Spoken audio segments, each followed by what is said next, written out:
أعوذ بالله من الشيطان الرجيم بسم الله الرحمن الرحيم الحمد لله رب العالمين وبه نستعين والصلاة والسلام على رسوله الكريم وعلى آله وأصحابه ومن اتبعهم بإحسان إلى يوم الدين اللهم اشرح لنا صدورنا ويسر لنا أمورنا واحلل عقدة من ألسنتنا يفقهوا قولنا وبعد.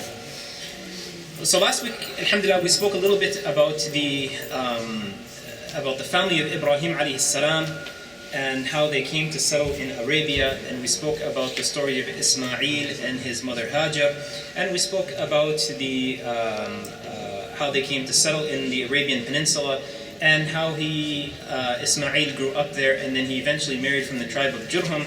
And last we left off, we said that Ismail or the tribe of Jurhum, and this is hundreds of years later, they became very corrupt and they began to steal the treasures that were in the Kaaba, and they began to oppress the Hujjaj. So those who would come and perform Hajj at Mecca, the people of Jurhum would go to oppress them. They would bully them, they would take their wealth. And so the tribe of Khuza'a and the tribe of Bani Bakr decided to rebel against them, and they eventually kicked out Jurhum.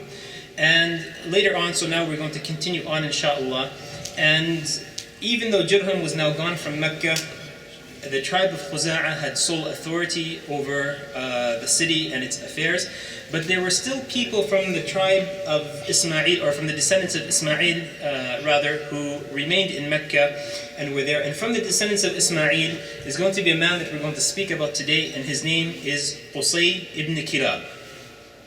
So Qusay, the son of Kilab, he is the son of Murrah, and he is the son of Lu'ay, and he is the son of Ghalib, who is the son of Fihr, who is the son of Malik, who is the son of An-Nadr, who is the son of Kinana. And we're going to be hearing a lot of names.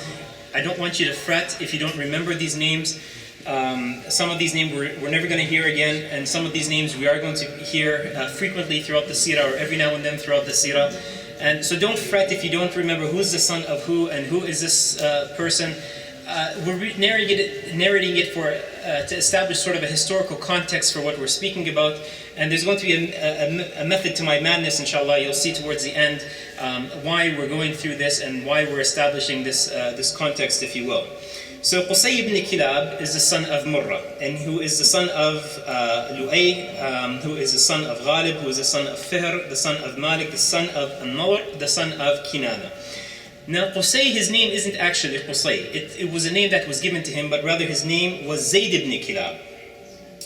And when his father Kilab passed away, his mother Fatima bint Sa'ad married a man by the name of Rabi'a ibn Haram al-Udhriyu.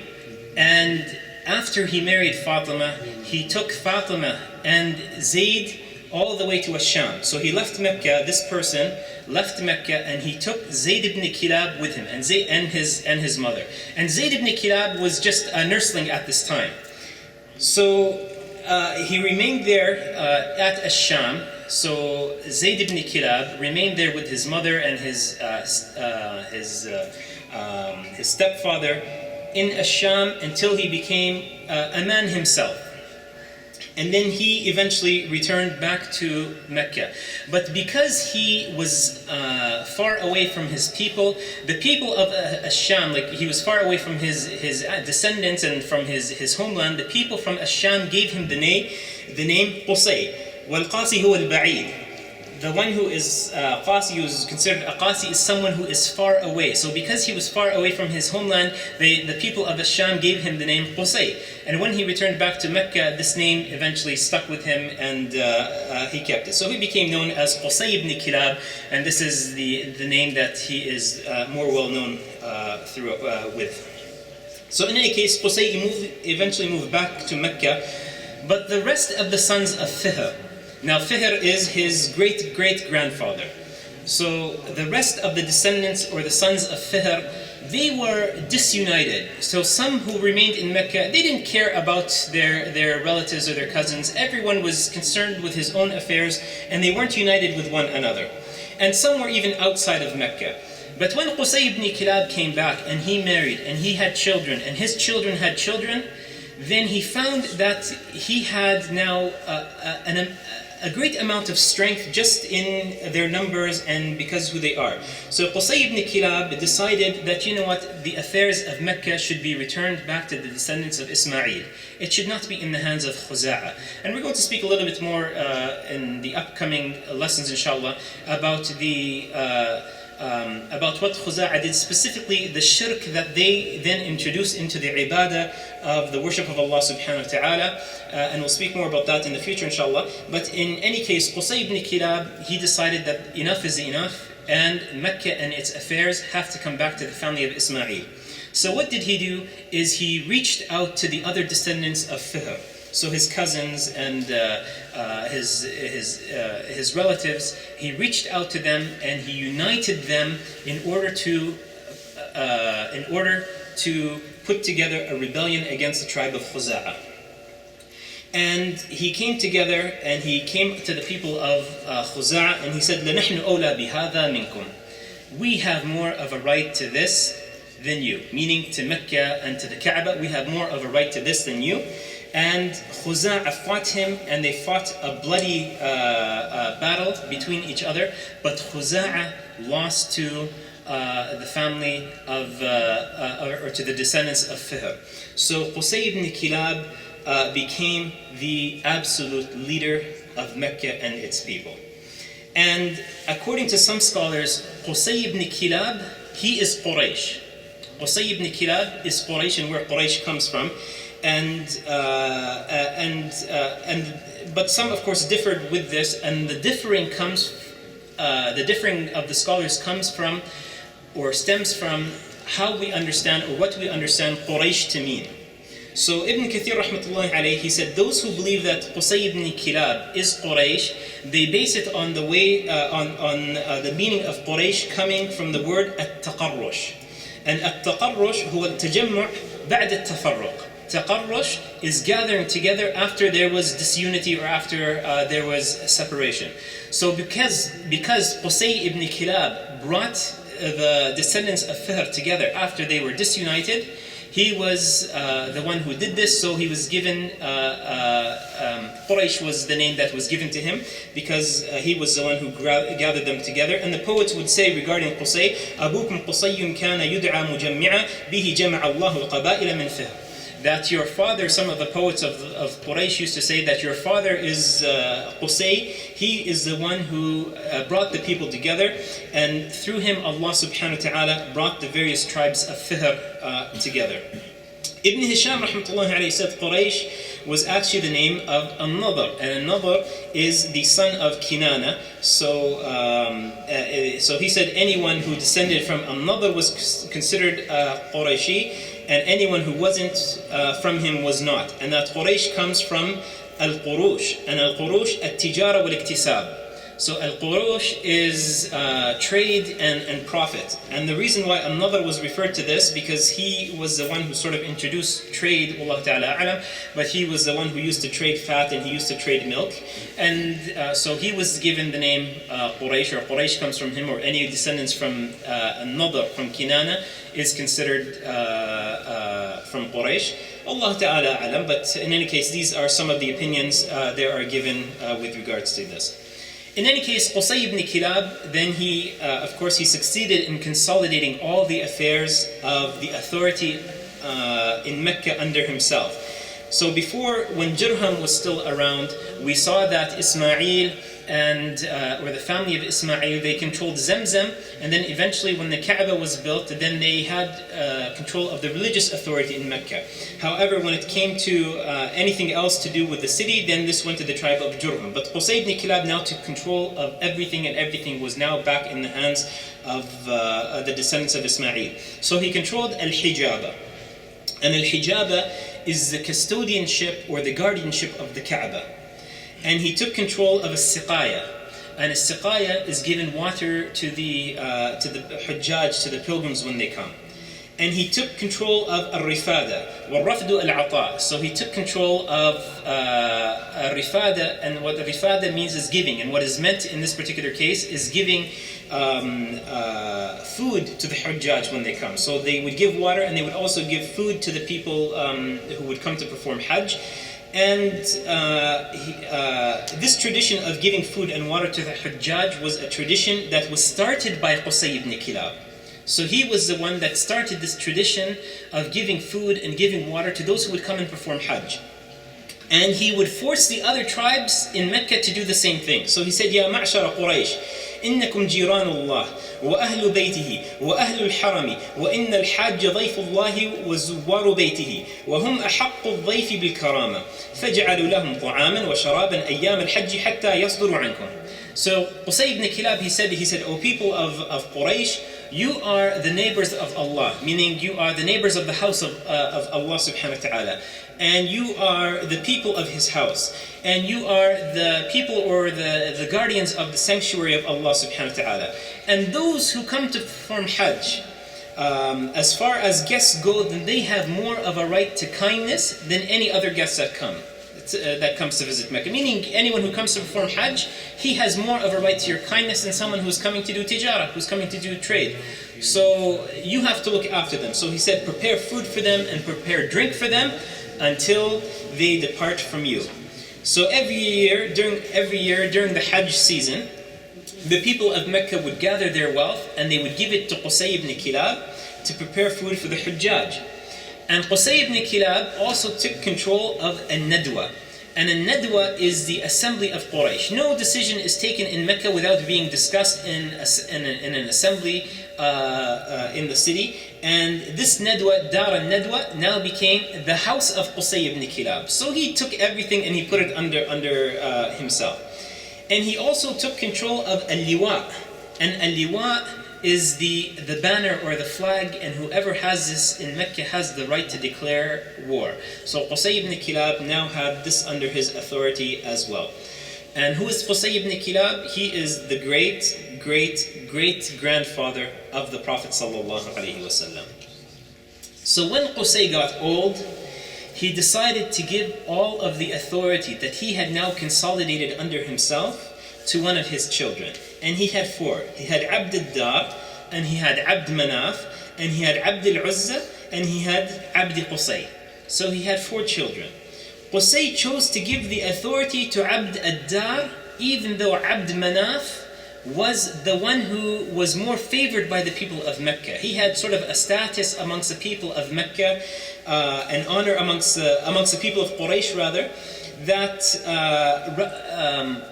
they preferred him over Abd al-Dar. But Qusay ibn Kilab, before he died, he granted all authority to Abd al-Dar rather than Abd Manaaf. And it remained like this. When he did die, the authority went to Abd al-Dar. And it remained under his authority until he died, and even Abd Manaaf died. But then afterwards, there became a dispute amongst the children of both Abd al-Dar and Abd Manaaf. And the children of Abd Manaaf, who are Abd Shams, Amr, Al-Muttalib, and Nawfal. These are the children of Abd Manaaf. Abd Shams, Amr, Abd-il-Muttalib, or Al-Muttalib, Afwan, and Nawfal. And these people now felt that, you know what, the authority should have come to our father anyway. So they began to rally the people of Mecca and Quraysh to support them in bringing the authority back to them. And they want to take the authority from their cousins Abd al-Dar. And some of Quraysh sided with them. They said, you know what, Abd Manaaf was more honored amongst us and we liked him more, and he was, he had a high status amongst us, so let us give it back to the family of Abd Manaaf. But others then sided with the children of Abd al-Dar. They said, no, you know what, Qusay ibn Kilab, before he died, he said, let me give the authority to Abd al-Dar. So we should respect his wishes, and we shouldn't take this away from his children. And it became such a tense situation in Mecca that the two factions, or the two sides, were at the brink of war. And what the people would do, the people who sided with each group, they would come and they would bring a bucket of blood, and they would come to the Kaaba, they would dip their hands in the bucket of blood and they would smear it on the Kaaba, a declaration saying that we are going to die for this stand. So they were ready to go to war against one another, and they were ready to kill one another to see who would take control of the authorities in Mecca, the children of Abd Manaaf or the children of Abd-il-Dar. And just when they were close to fighting, or just when it was thought that they were going to fight one another, a proposal was made. And it was proposed that they divide this authority between them, or these authorities between them. And they decided that two aspects of authority would be given to the children of Abd Manaaf: As-Siqaya and Al-Rifada. As-Siqaya, which is giving water to the pilgrims, and Al-Rifada, which is giving food to the pilgrims. While the children of Abd-il-Dar would keep Al-Hijaba, Al-Liwa, and Al-Nadwa. So they would keep the custodianship of the Kaaba, and they would keep the banner of war, and the assembly would be under their control as well. Now, from the children of Abd Manaaf was Abd Shams. And Abd Shams, as we mentioned, he was the oldest, and so he was given the authority of As-Siqaya and Al-Rifada. But because he was always traveling, he wanted to give it to someone who was a little bit more local and a little bit more present, and this was Amr. So Amr ibn Abd Manaaf was given the authority of As-Siqaya and Al-Rifada. And Amr ibn Abd Manaaf continued in the tradition of his grandfather Qusay Ibn Kilaab, and when the Hujjaj would come, he would provide them with water and he would provide them with the meal. But since the well of Zamzam, which was destroyed by Jurhum, as we mentioned, it was hidden, and nobody, even up until now, nobody knows where the well of Zamzam is. The nearest well to them was the well that was dug by Abd Shams. And it was at a very high location in Mecca, so it wasn't easy bringing water. They would have to travel a great distance to bring this water for the Hujjaj. But as for the food, then the tradition was to always serve meat and water to the pilgrims. Meat by itself is expensive. To feed everyone, just meat is expensive. So what they would do is they would make a type of stew from it. So they would put the meat in water and boil it, and they would give stew to the people rather than just meat by itself and water by itself. And this tradition continued until Amr, who wasn't very wealthy, decided to do something differently. And he implored the Quraysh to give what they have, but he wanted to be able to provide more, or he wanted it to go a little bit further. And what he did was he decided to crush bread and put the crushed bread into the stew with the meat and with the water. So you would have like soggy bread or crushed bread with meat and with water. And I don't know, in Iraq we have something called tashribah, which is like that. I don't know if other places have it, but it's basically the same thing. It's like soggy bread with meat and with and sometimes they put like hummus in it and other stuff. But in any case, if you're into soggy bread, then this was a delicacy that I guess they had. But so anyway, he decided to do this so that it would go a little bit further. You can give more, the people would become more full because now there's bread in with the water and with the meat. And this process of crushing the bread is Hashim. And so he was given the name of Haashim. Haashim is, of course, Haashim ibn Abd Manaaf is the great grandfather of the Prophet sallallahu alaihi wasallam. So he was given this name because of this. Another thing that Haashim became well known for was traveling with the caravans, and in both the summer and the winter. So in the summer, he would go to Ash-Sham, and of course Ash-Sham is the modern day area of Syria and Jordan and Lebanon and Palestine. And in the winter months, they would go to Yemen and they would go to Al-Habasha, which is Abyssinia or modern day Ethiopia. So they would go to those locations in the winter, and in the summer they would go to a greater distance, they would go to Ash-Sham. But because of how well liked the people of Quraysh were, because they would take care of the pilgrims who would come from far. When Quraysh would go to travel, the people would take care of them, and they had safety in their travels. And this is why Allah subhanahu wa ta'ala rather refers to this in the Quran when He says, لِإِلَافِ قُرَيْشِ إِلَافِهِمْ رِحْلَةَ الشِّتَاءِ وَالصَّيْفِ. Allah subhanahu wa ta'ala says for the accustomed security of the Quraysh, this accustomed security for their caravans or their expeditions in the winter and in the summer. So they had this type of safety whenever they would travel. But later on, during one of his trips, Haashim ibn Abd Manaaf happened to go to the city of Al-Madinah. On the way to Ash-Sham, most people would stop off at the city of Al-Madinah, and we'll speak about this a little bit more, and who the descendants of Medina are, or who the inhabitants rather of Medina are. So we'll speak about this a little bit more inshallah in future lessons. But Haashim went to the city of Al-Madinah, and he married a woman from the tribe of Bani Adi ibn al-Najjar. And the person or the woman that he married was a woman by the name of Salma bint Amr from the tribe of Bani al-Najjar. And she was a woman of nobility, and she was a woman of honor. In fact, when the suitors would come to her and they would propose to her, if she wasn't impressed with them or she wasn't pleased with them, she would be the one that would turn the suitors away. So Haashim and Salma, they got married and they had a child together while he was there. This is all during his stay in the city of Al-Madinah, in his stop at the city of Al-Madinah. So while he was there, he married her, and they even had a child together.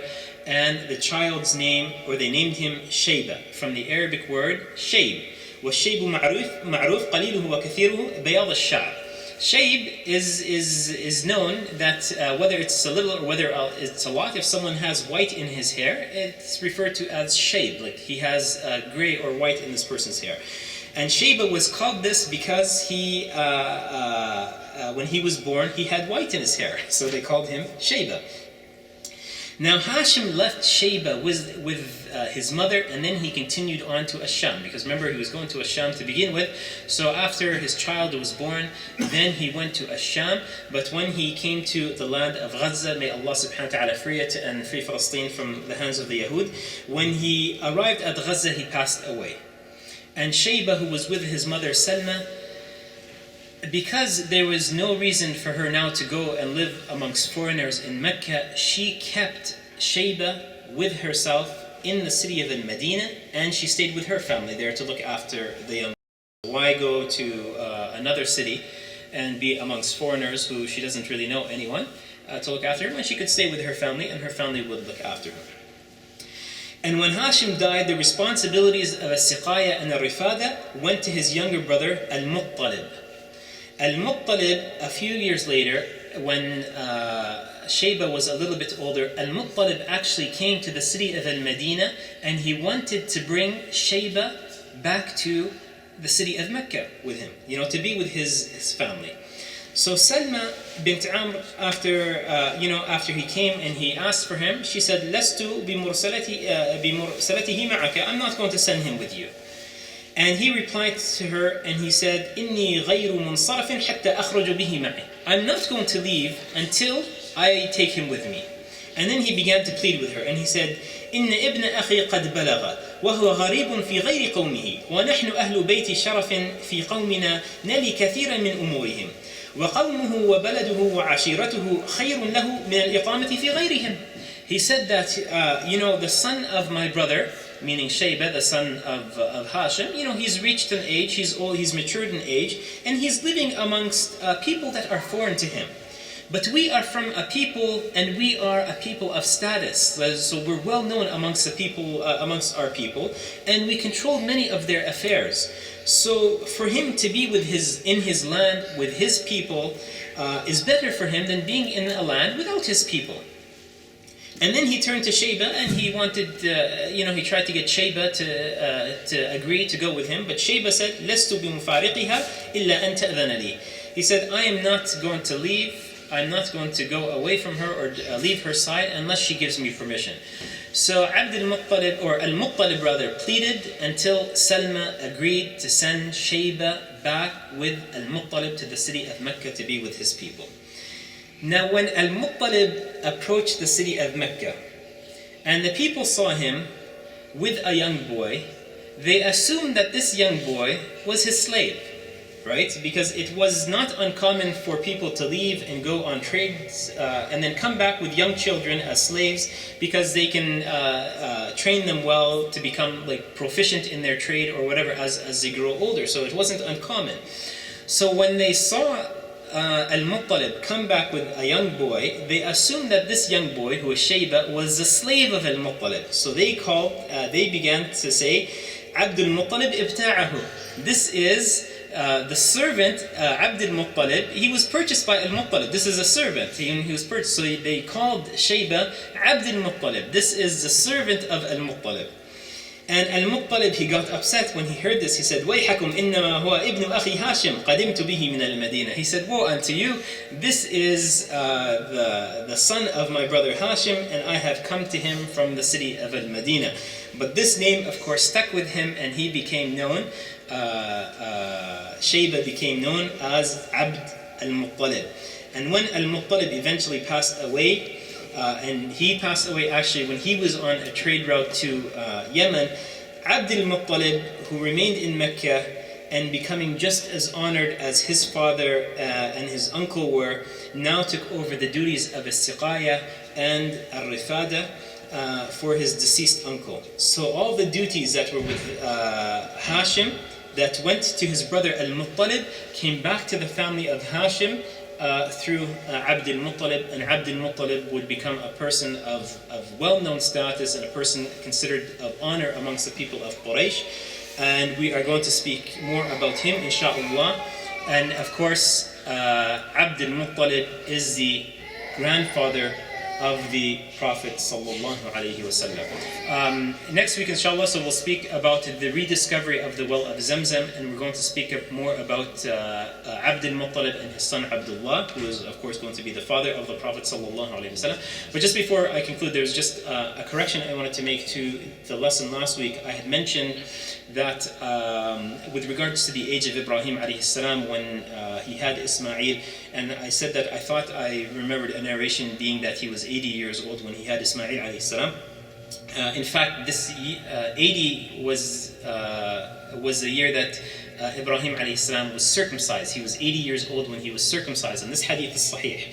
As for the age of Ibrahim alayhi salam, when he had his children, then Allah Ta'ala A'lam, all the narrations concerning them are weak, but one narration from Sa'id ibn Jubair, and Sa'id ibn Jubair is a tabi'i who narrated from Abdullah ibn Abbas. In fact, he learned the Quran from Abdullah ibn Abbas, and he narrated from Abdullah ibn Mas'ud and Abdullah ibn Umar, and he narrated from Abu Musa al-Ash'ari and Aisha radhiyallahu anha and others. He's a tabi'i who, although he narrated from Sahaba, he also narrated from other tabi'in, and he doesn't mention the Sahabi that he narrated this from or where he got this from.